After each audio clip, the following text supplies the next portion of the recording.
उत्तर भारत के एक छोटे से गांव धर्मपुर में एक साधारण सा आदमी रहता था, रामू। उसका घर मिट्टी का था, छत फूस की और आंगन में बस एक नीम का पेड़। धन दौलत जमीन कुछ भी नहीं था, पर एक चीज थी जो पूरे गांव में मशहूर थी, रामू की ईमानदारी। हर सुबह सूरज निकलने से पहले रामू उठ जाता, कंधे पर पुरानी कुल्हाड़ी, पैरों में घिसी चप्पल और मन में एक ही बात, मेहनत से जो मिले वही अपना। गरीबी कोई पाप नहीं, पाप है बेईमानी। अगर मैं झूठ बोलकर चोरी करके पेट भर लूं तो ये पेट तो भर जाएगा, पर आत्मा भूखी रह जाएगी। मेरे बच्चे भले ही सूखी रोटी खाएं, पर उन्हें ये सीख मिलनी चाहिए कि ईमानदारी से बड़ा कोई धन नहीं। भगवान देर करता है, अंधेर नहीं। मुझे भरोसा है, मेरे पसीने की हर बूंद का हिसाब इस धरती और उस ऊपर वाले के पास जरूर है। रामू रोज गांव से 3 कोस दूर जंगल जाता, वहां सूखी लकड़ियां काटता, गट्ठर बनाता और शाम तक बाजार में बेच देता। उसी जंगल के बीचों बीच एक पुराना सूखा कुआं था। गांव वाले कहते थे उस कुएं में कुछ अजीब है। कोई कहता वहां भूत है, कोई कहता शापित है और कुछ कहते जो गया वो लौटकर वैसा नहीं रहा। रामू ने कभी ध्यान नहीं दिया। एक मनहूस दिन, एक दिन बारिश के कारण जंगल गीला था। रामू लकड़ी काट रहा था कि अचानक उसका पैर फिसला और कुल्हाड़ी हाथ से छूटकर सीधे उसी पुराने कुएं में जा गिरी। रामू सन्न रह गया। हे भगवान, यही कुल्हाड़ी मेरी रोजी है। इसके बिना मैं लकड़ी कैसे काटूंगा, घर कैसे चलेगा। पर मैं झूठ नहीं बोलूंगा, चोरी नहीं करूंगा। अगर यही मेरी परीक्षा है तो मैं इसे स्वीकार करता हूँ। हे प्रभु, अगर मेरी ईमानदारी में जरा भी सच्चाई है तो मुझे रास्ता दिखाओ। आंखों से आंसू बहते हुए रामू कुएं के किनारे बैठ गया। अचानक कुएं से एक गूंजती आवाज आई। रामू। रामू डर गया। डरो मत, मैं इस जंगल का न्यायप्रिय कुआं हूँ। सैकड़ों लोग यहाँ आए, किसी ने लालच दिखाया, किसी ने झूठ बोला, पर तू पहला है जिसने नुकसान में भी सत्य का साथ नहीं छोड़ा। ईमानदारी वो बीज है जो समय लेकर पर फल जरूर देता है। आज मैं तेरी परीक्षा लूंगा और तेरे भाग्य का द्वार खोलूंगा। कुएं से पहले सोने की कुल्हाड़ी निकली, क्या ये तेरी है? रामू ने सिर झुका लिया।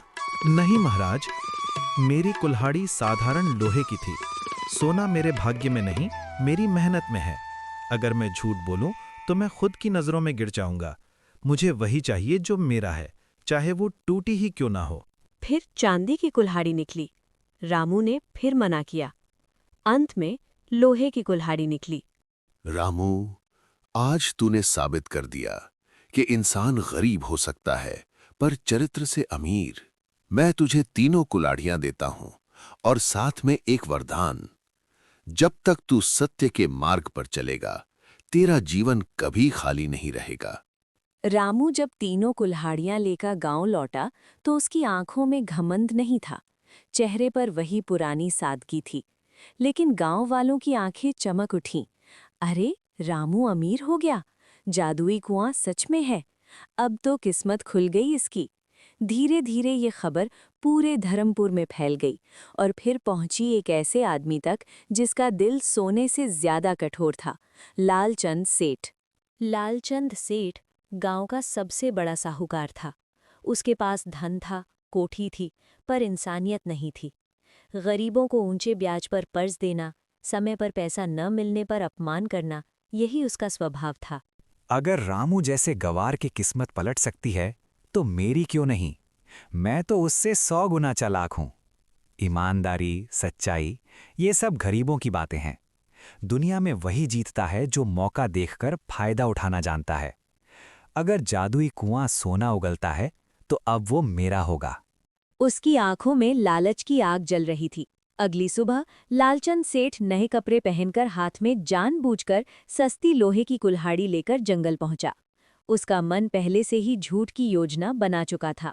मैं पहले ही झूठ बोलूंगा, कहूंगा कि सोने की कुल्हाड़ी मेरी है। कुआं क्या कर लेगा? अगर बोलता है तो उसे भी बहला दूंगा। सारी दुनिया दिमाग से चलती है, दिल से नहीं। आज मैं अमीर से सबसे अमीर बन जाऊंगा। उसने जानबूझकर कुल्हाड़ी कुएं में फेंक दी। कुएं से वही गंभीर आवाज आई, लालचंद। सेठ थोड़ा घबरा गया पर खुद को संभाल लिया। मैं सब जानता हूं, तेरे मन की सोच, तेरे दिल का अंधेरा।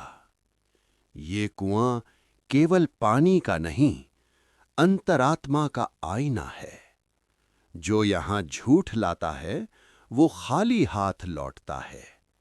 अब बता, क्या तू सत्य बोलेगा?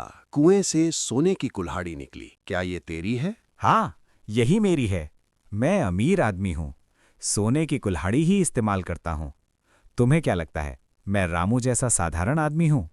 जल्दी करो, समय बर्बाद मत करो। लालचंद, तूने झूठ बोला और झूठ के साथ घमंड भी जोड़ा। धन अगर चरित्र से बड़ा हो जाए तो विनाश निश्चित होता है। तू सिर्फ कुल्हाड़ी नहीं, अपनी सच्चाई भी मेरे भीतर फेंक आया है। अब दंड भुगत। अचानक लालचंद का संतुलन बिगड़ा और वो कुएं में गिर गया। लालचंद की सारी संपत्ति कुछ ही दिनों में कर्ज, बीमारी और अपमान में बदल गई। काश मैंने झूठ न बोला होता। काश मैंने गरीबों का हक न छीना होता। आज समझ आया कि धन नहीं, चरित्र आदमी को बड़ा बनाता है। पर अब बहुत देर हो चुकी है। रामू ने सोने चांदी की कुल्हाड़ियां बेचकर गांव में कुआं खुदवाया, गरीबों की मदद की, बच्चों के लिए पाठशाला बनवाई। धन तभी शुभ होता है जब वो दूसरों के काम आए। अगर मेरी कहानी किसी को ईमानदार बनने की प्रेरणा दे सके तो यही मेरी सबसे बड़ी कमाई है। और हाँ दोस्तों, अगर आप ऐसी कहानी पसंद करते हैं तो देवेंद्र टून्स को जरूर सब्सक्राइब कर लें। गांव में आया बदलाव। लालचंद सेठ के पतन के बाद धर्मपुर गांव पहले जैसा नहीं रहा। लोग अब डर से नहीं, समझ से काम करने लगे। पर परिवर्तन के साथ एक नया सवाल भी उठा, क्या रामू अब भी वही रहेगा जब उसके पास सब कुछ है? गांव की निगाहें अब रामू पर थीं।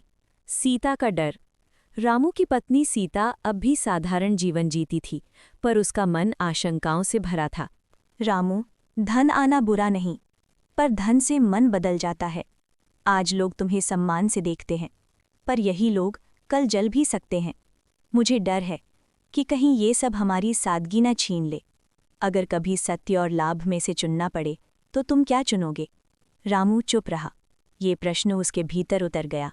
उसी रात रामू को स्वप्न आया। वही जंगल, वही कुआं। रामू, अब अंतिम परीक्षा शेष है। सुबह होते ही रामू जंगल की ओर चल पड़ा। कुएं से वही गंभीर आवाज गूंजी, मैं कोई वस्तु नहीं, मैं मनुष्य की अंतरात्मा हूँ। हर युग में जब समाज सत्य से डगमगाता है तब मैं प्रकट होता हूँ। रामू, ईमानदारी कठिन तब होती है जब परीक्षा लाभ में हो। अब देखूंगा तू सच में क्या है। कुएं से एक राजमुद्रा से भरा पात्र निकला। ये धन बिना श्रम के है, इसे ले जा और जीवन भर चैन से रहे। मेरे हाथ कांप रहे हैं क्योंकि ये धन मेरी मेहनत का नहीं। अगर मैं इसे ले लूं तो शायद कोई मुझे दोष न दे, पर मेरी आत्मा मुझे कभी माफ नहीं करेगी। मैं गरीब रह सकता हूं, पर बेईमान नहीं। अगर यही परीक्षा है तो मैं इसे छोड़ता हूं। रामू ने पात्र लौटा दिया। आज तू साधु से भी बड़ा हुआ, जिसने लालच में नहीं, विवेक में निर्णय लिया।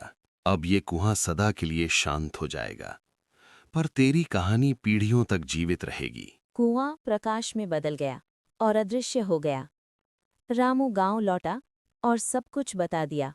ईमानदारी कोई सौदा नहीं जो सुविधा देखकर बदली जाए। अगर सत्य केवल गरीबी में हो और अमीरी में खो जाए तो वो सत्य नहीं। आज अगर मैं धन छोड़ सकता हूं तो कल तुम भी छोड़ सकोगे। नया धर्मपुर गांव में ईमानदारी को सम्मान मिलने लगा। बच्चों को रामू की कहानी पढ़ाई जाने लगी। कुआं अदृश्य हो चुका था। जंगल वही था, पर उसकी आत्मा बदल चुकी थी। रामू कई दिन तक उसी जगह गया जहां कभी आवाज गूंजती थी। अब केवल हवा थी। कुछ चीजें हमेशा के लिए नहीं होती, वे आती हैं हमें बदलने के लिए। अगर कुआं आज नहीं है तो भी उसका सत्य मेरे भीतर जीवित है। अब मेरी जिम्मेदारी है कि मैं उसके उद्देश्य को आगे बढ़ाऊं। अगर मैं चुप रहूं तो ये कहानी मर जाएगी। रामू ने निश्चय कर लिया। रामू ने अपने श्रम और सीमित धन से एक छोटी पाठशाला बनवाई। उसका नाम रखा सत्य विद्यालय। यहाँ पढ़ाई के साथ चरित्र भी सिखाया जाता था। तुम बड़े होकर जो भी बनो, पर पहले अच्छे इंसान बनना। अगर कभी आसान रास्ता तुम्हें गलत दिशा में ले जाए तो कठिन रास्ता चुनना। ईमानदारी तुम्हें तुरंत अमीर नहीं बनाएगी, पर तुम्हें ऐसा बनाएगी कि तुम खुद से नजर मिला सको। बच्चों की आंखों में नई रोशनी थी। सीता अब भी सरल वस्त्र पहनती थी। गांव की स्त्रियां उससे सीखने आती। धन से घर नहीं बसता, संस्कार से बसता है। अगर पति ईमानदार हो और पत्नी संयमी तो गरीबी भी हार मान लेती है। मैंने रामू को कभी धन से नहीं, उसके सत्य से प्रेम किया है।